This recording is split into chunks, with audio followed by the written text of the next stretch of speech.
Hey everyone, welcome back to Corporate Decoder, the place where we look at company filings and try to figure out what's really going on. Today we're diving into a Form 8K from NextNRG Inc. It looks like they've been busy borrowing money. Are they growing fast or are they scrambling to stay afloat? Let's find out. This Form 8K is a current report, meaning it's filed to announce significant events that investors should know about. The date on the report is March 31, 2025. That means whatever happened on or around that date. The company we're looking at is NextNRG Inc. They are incorporated in Delaware and their headquarters is in Miami, Florida. Their trading symbol is NXXT and they are listed on the Nasdaq Capital Market. They describe themselves as an emerging growth company. This usually means they are a smaller company that hasn't been around for a long time. Now let's get into the interesting stuff. The first big item is labeled Entry into a Material Definitive Agreement. This sounds complicated, but it just means they've made some important deals. The first deal is the WCG agreement.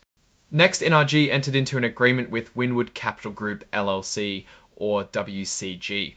It's called a Standard Merchant Cash Advance Agreement, basically. NextNRG is selling a portion of their future payments from customers, also known as receivables, to WCG.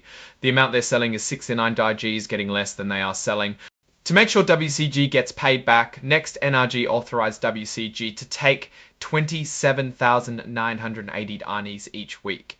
This is meant to be about 9.72% of NextNRG's receivables. If WCG takes too much or too little, NextNRG can ask for a correction.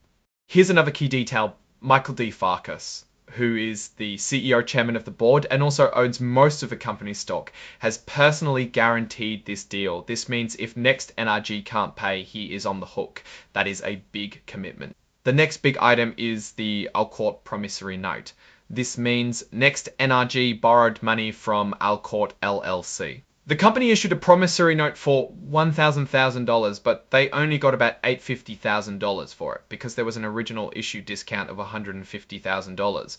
The interest rate is 15% per year, which is pretty high. The note was due on April 30, 2025, just about a month after it was issued. If they didn't pay on time, they would have to pay another $15,000, an original issue discount of $25,000, just about a month after it was issued. If they didn't pay on time, they would have to pay another $15,000 and the due date would be pushed back by a month.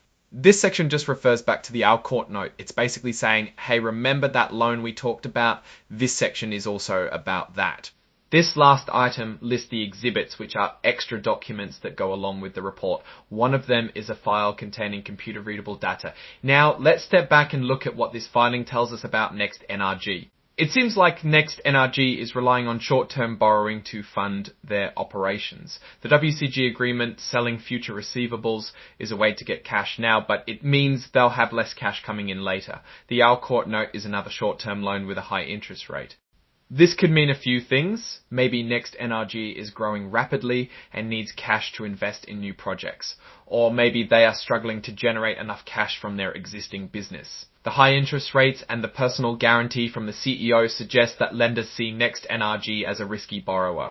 If NextNRG can't generate enough cash to pay back these loans, they could face serious financial problems. They might have to sell assets, take on more debt, or even go out of business. It's important to remember that this is just one filing. To get a complete picture of NextNRG's financial health, we would need to look at their quarterly and annual reports and also consider the overall market conditions and the competition they face. What do you think? Is NextNRG a company with a bright future, or are they heading for trouble? Let me know in the comments below. Thanks for watching Corporate Decoder. If you found this video helpful, please like, subscribe, and hit the notification bell so you don't miss our next deep dive into the world of corporate filings.